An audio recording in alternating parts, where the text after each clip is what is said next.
Olá pessoal, meu nome é Marcelo Caldas e hoje a gente vai ver mais uma aula de redação desse pré-ENEM, agora analisando o início do texto, a parte que diz respeito à formação da tese e à introdução. Como a gente sabe, começar um texto é sempre um problema, em especial porque a folha está em branco, né? E aí você olha para a folha olha para você olha para a folha olha para você e você pensa, ferrou. É exatamente para isso que a gente tem a aula de hoje, para tentar resolver de uma vez por todas esse problema de você dar o pontapé inicial e, em especial, transformar o seu texto em uma coisa bem mais interessante do que o comum. Você sabe que a introdução ela deve ter essa função característica de chamar a atenção de quem está lendo. E parte disso se deve principalmente àquilo que você afirma logo no início. Mas antes mesmo de você pensar na introdução, é preciso que você saiba para onde você vai. O que você pretende com aquele texto, para onde você vai caminhar, qual é a posição, qual é o ponto de vista que você vai defender. E é daí que vem a ideia de tese. Vamos começar daqui então? A tese, na verdade, é a linha de raciocínio que conduz a argumentação a ser defendida. Ao mesmo tempo, ela é a base para a criação dos seus argumentos. Eu sei que isso é uma definição técnica, e que quando você olhar para ele, você vai falar, cara, o que você quer dizer com isso?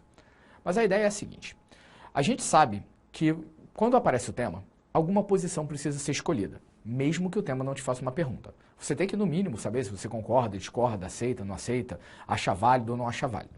E essa escolha de posicionamento define apenas o seu lado, sim ou não, concordo ou discordo. Mas é preciso que haja uma justificativa para aquilo ali. E a justificativa vai vir, sim, em parte na forma dos argumentos que serão defendidos. Mas não custa nada você lembrar que essa justificativa também tem que ser a base dos próprios argumentos que serão defendidos por você. Então, construir a tese significa não só decidir o lado, mas dar a base de tudo. Ou seja, uma criação mais ampla daquilo que vai ser defendido por você. Aqui a gente vai pegar então um exemplo, tá? O tema é absurdamente apropriado. A ideia de que o vestibular deve acabar enquanto pergunta e as possibilidades de resposta, basicamente, sim ou não. Bom, eu imagino que você aí que está em casa vendo esse vídeo vai me dizer, sim, pelo amor de Deus, não aguento mais, esse prova é um inferno, está acabando com a minha vida. Tá bom. Mas a gente sabe que parte da argumentação passa também pela questão racional. E eu sei que você está desconfortável, mas vamos tentar pensar isso da maneira mais simples possível. Uma coisa que realmente convença alguém de que o vestibular não poderia existir. Então a gente está sim defendendo a postura, que é a postura mais óbvia, essa postura de que sim, acaba com isso, pelo amor de Deus, mas vamos tentar achar justificativa boa para isso? Pensa, por exemplo, que o vestibular talvez seja tão insuportável para tanta gente por conta das condições que ele oferece em relação à própria prova. Isso significa pensar que as pessoas se sentem muitas vezes prejudicadas pelo modelo. Ou, como eu escrevi aqui, que as pessoas acham que o vestibular é um sistema injusto. Essa, aliás, é uma palavra que você vai ouvir o tempo todo, né? Todo mundo, porque o vestibular é injusto, pô, não aguento mais, que injustiça. Eu estudo, não passo, tudo mais. Tá bom. Então, se você já sabe minimamente por que você acha injusto, eu vou tentar te ajudar um pouco mais. Olha para cá. A gente pode pensar em argumentos, em ideias que provem que o vestibular é injusto. A primeira, a de que é uma prova que decide toda uma vida de estudos. E aí o uma é fundamental para que você entenda, né?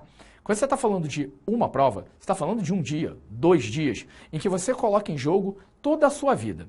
Cara, nesse dia, você pode acordar de mau humor. Você pode pegar trânsito e não conseguir chegar. Calma, isso não vai acontecer com você, tá? Fica tranquilo, não é isso que vai acontecer com você. Mas vamos pensar no concorrente. Imagina que o concorrente passe por isso. E aí ele pode ficar falando para você que é uma grande injustiça ser avaliado daquela forma, ou sequer ser avaliado depois de tanto tempo se dedicando. Então é um argumento válido. Logo depois, a ideia de que existe o elemento sorte, argumento que o Enem gosta de tentar quebrar, né? Pela lógica toda do TRI que a gente tem hoje, essa coisa de o cara chutar a questão parece não fazer muito sentido. Mas o modelo anterior de vestibular, e que algumas bancas ainda utilizam, trabalha muito com essa possibilidade, né? De repente você marcar todas as letras iguais numa prova de física, matéria que eu adoro, que você deve imaginar, e aí a partir daquele momento que você marcou tudo C, de repente você faz 5 pontos em 10. Ora, fator sorte contando a seu favor. E aí o cara que estudou, mas que sabe pouco da matéria, acerta 3 questões e está sendo prejudicado de alguma forma. Então esse argumento também é válido. Logo depois, o argumento que fala que há mais conteúdo a estudar do que é de fato cobrado. Parabéns, essa é a sua angústia diária. Você estuda, parece que sempre tem matéria infinita ali. Você fala, meu Deus, eu não vou dar conta disso. E chega na hora da prova, é impossível que eles cobrem tudo. E você ainda reclama da grande quantidade de questões que você faz no Enem. E olha que nem assim a gente consegue dar conta, hein? Então a gente sabe que também é uma verdade. Que você tem muitas matérias, muito conteúdo, E a partir do momento que você não consegue dar conta de tudo aquilo, pode ser que chegue na hora da prova e caia um ponto de um negócio que você não sabe e você se sinta injustiçado. Então, meu amigo, aqui são 3 os argumentos que podem provar de alguma maneira que sim, o vestibular é injusto. E a partir daí, você teria então construído uma tese. Sacou qual é a parada? Então, realmente a tentativa é de você encontrar qual é o ponto de vista fundamentado que você quer defender. Se você vai escolher a tese a partir dos argumentos ou antes dos argumentos, aí já é uma escolha sua mesmo. Você pode sim pensar primeiro na tese e daí tentar construir os argumentos todos, ou chegar a todos os argumentos, anotar uma lista de argumentos, fazendo brainstorm e tal, e tentar encontrar aqueles 3 que têm o mesmo ponto de defesa. E dali você constrói a tese. Essa escolha é sua, as 2 formas são eficazes e o que importa é que a tese apareça. Por que isso? Porque o Enem é uma banca que trabalha com a ideia de defesa de um ponto de vista de forma muito clara. E como isso vai fazer parte do processo de introdução, construir a tese é um recurso que você precisa dominar. Aí, a gente passa então a pensar como é que você vai jogar isso para dentro do seu texto. E então, estamos falando do parágrafo de introdução. Logo aqui no quadro você já está vendo a primeira coisa. O fato de que a introdução trabalha com 3 funções específicas. E olha como a tese é importante, né? A partir do momento que estamos falando das funções, ó, aponto aqui para você a ideia de que a tese tem que aparecer já no primeiro parágrafo. Mas, Marcelo, tem que aparecer? Olha, ter que não tem não. É até possível que você faça uma introdução sem tese, algumas bancas admitem essa possibilidade e tudo mais. Mas para o Enem eu sugeriria que você colocasse a tese logo no início. Acho que é uma forma mais fácil de o corretor visualizar o ponto de vista que você está defendendo e, além disso, até mesmo de conduzir a sua própria argumentação. Você não perder de vista aquilo que você resolveu defender desde o início. As outras 2 funções que aparecem aqui são funções igualmente fundamentais. A primeira, contextualizar o leitor. E a segunda, apresentar o tema. O que seria contextualizar o leitor? Bom, eu diria para você que contextualizar é trazer a discussão que pode estar num campo mais abstrato para dentro de um campo que seja um campo concreto. Ou seja, você está fazendo a redação porque você foi obrigado pela prova, eu sei. Mas vamos tentar reduzir essa possibilidade? Vamos tentar fazer com que os caras percebam que você está escrevendo porque aquele tema é fundamental, sem falar sobre aquilo você não poderia sobreviver. E aí você faz isso a partir de uma leitura aplicada à realidade. Ou seja, você está discutindo o trabalho infantil não porque o trabalho infantil é um tema interessante, mas porque o trabalho infantil acontece em várias partes do Brasil e a partir do momento que ele se mostra como uma prática comum, é preciso entender o problema que ele gera para as pessoas. Ao mesmo tempo, falar a respeito do tema na introdução também é fundamental. Porque você tem que imaginar que o cara que está corrigindo seu texto não é o corretor de fato. Pensa assim, é um cara que estava andando na rua e encontrou um papel no meio do chão, no meio da rua, né? Encontrou um papel no meio da rua e começou a ler. E quando ele começou a ler, ele não faz ideia do que você estava falando. Então, se você não apresentar logo de cara o tema, o cara vai falar, meu amigo, do que você está falando?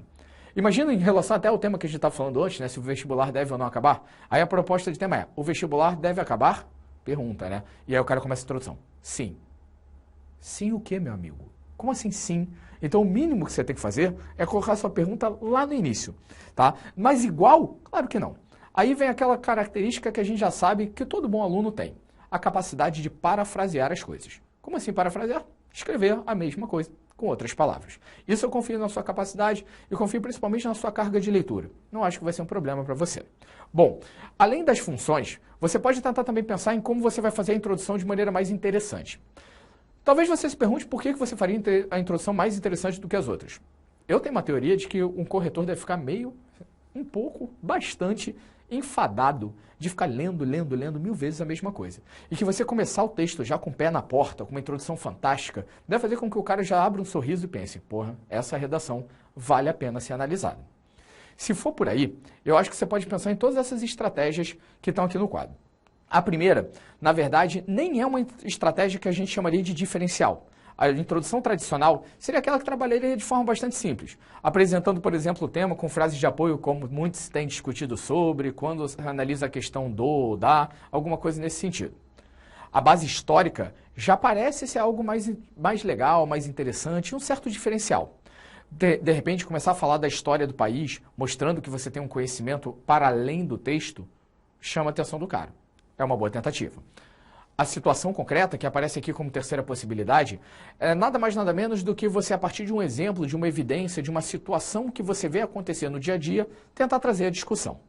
A definição, pegar aquela que é a palavra-chave do tema e começar conceituando. E a introdução por flashes é uma das formas que as pessoas mais gostam de trabalhar por aí e que trabalha mesmo com essa ideia de o que seria um flash propriamente dito. Flash não no sentido de flash da máquina fotográfica, mas as coisas que passam rapidamente. E aí você trabalharia com 3 ou 4 imagens construídas em frases bem curtas para trazer para o leitor a sensação de que ele está visualizando a situação que está sendo tratada por você. Mas isso tudo vai ficar muito teórico, você ficar aqui definindo e não te mostrar um exemplo prático. Então eu queria que a gente analisasse pelo menos uma introdução. Aqui, um tema absurdamente relevante, levando em consideração o contexto do ano e tudo mais. Um tema sobre mobilizações juvenis no Brasil. E repara que a opção dessa introdução é por fazer uma base histórica. Diz lá, tomar as ruas não é uma novidade para o jovem brasileiro.